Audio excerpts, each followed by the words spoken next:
That's ah! My volume was at 40. What the fuck? That was like the loudest one ever, bro. Yeah, you kind of deserve it though. No, I don't. I don't. This will be a combat tutorial regarding the Acro vs Coah one-on-one matchup. If you'd like to join our Discord community and our new BOB Discord server, add me at Vort1210 and I'll DM you both links. Let me know if these sorts of videos are helpful, as I'm here to help educate new players or experienced players who'd like to pick up Acro as a dino.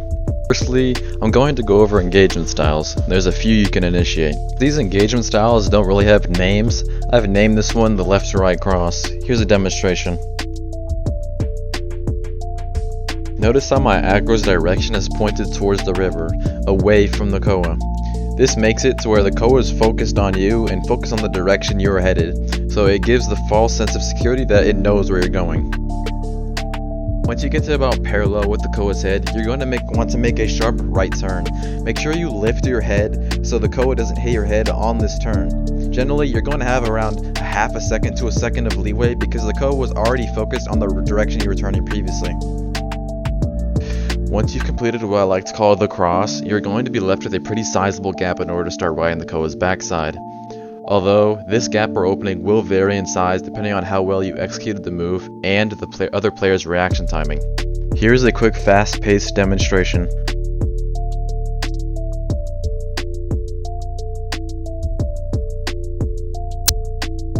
Now that we've gone over the first engagement, there's another one that is similar that I like to call the crisscross engagement. I will quickly run this over now. Similar to the left to right cross, you're going to start going into the left direction to give the Coah a false sense of security that knows where you're going. Then you're going to proceed to do the normal cross to the right side sharply.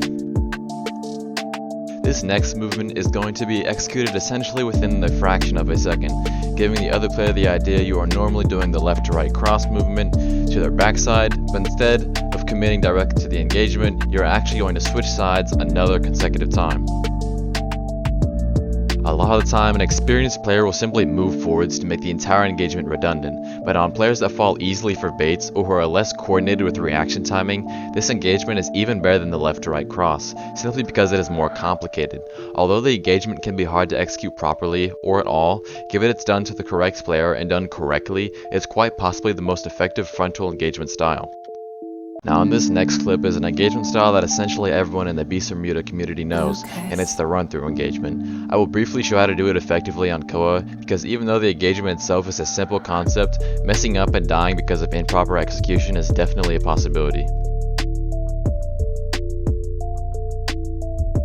As any normal run-through engagement, the simple idea is to run directly through your opponent's head, turning either left or right to start riding their backside, but this way is a gamble, as a Coah has a very small stature and has a small hitbox. It can simply turn either way and meet you directly head-on, usually leading in unnecessary damage taken or even your death.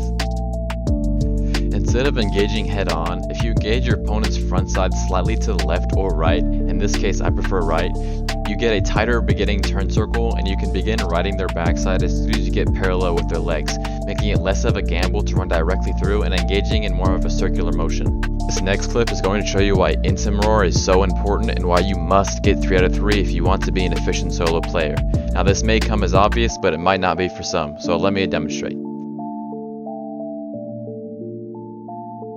As you can see here, I took 397 damage, 29 bleed damage, and 25 injury damage without any instant roar activated. With 2 out of 3 instant roar, I essentially halved the damage, only receiving 237 damage, the same amount of bleed, but only 9 injury, also reducing stamina. It is very important to utilize Intimore, as it is a vital key point to Acro's effectiveness on other Apex creatures. Contrary to popular belief, but without Intimore, Acro would be bullied by everything and essentially walked on by all Apex herbivores and carnivores. Acro also has the lowest base HP of any Apex creature in the game, so again, utilizing Intimore and watching your ability power drain are 2 key factors to making a wise Acro player. Two common questions that may appear in your mind while fighting a Coah, or more specifically, riding a Coah's backside, are those questions here that are on screen. To answer question 1, yes. For an optimized Coah versus Acro 1v1 fight, you do want to disengage while riding the Coah. To answer the second question, I'm going to provide a demonstration to show how and when to disengage from a Coah's backside. Before I show this demonstration of when to disengage a Coah's backside, a frequently asked question might be, why would I stop riding when I can kill them then and there? Well, to simply answer, you can't, because an experienced Coah player will simply use alt turn and turn around and tank all your damage, while simultaneously only taking around 50% damage from your bites, therefore killing you.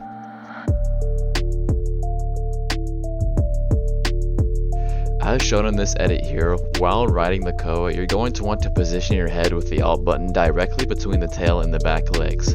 I say this so while riding the Coah you can achieve as many body hits as possible, maximizing damage.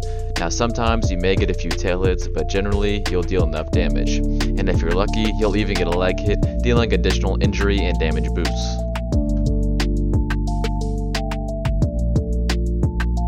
In this clip here, you'll see that the key focus is your reaction timing, as you want to disengage as soon as the Coah uses its alt turn to switch directions. This is to avoid any damage taken that is unneeded, because your instant roar timer will likely be out by then, and to minimize the amount of bleed taken and damage. Because I'm sure you're all aware, the Coah will hit you with alt turn if you commit to riding it.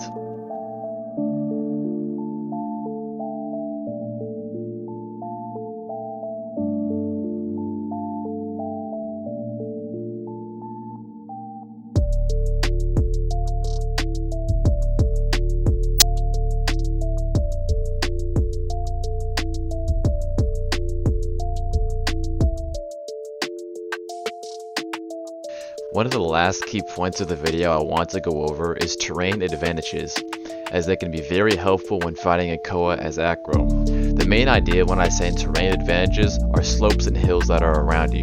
You can use them for momentum so the engagement styles are more fast paced and in turn more effective.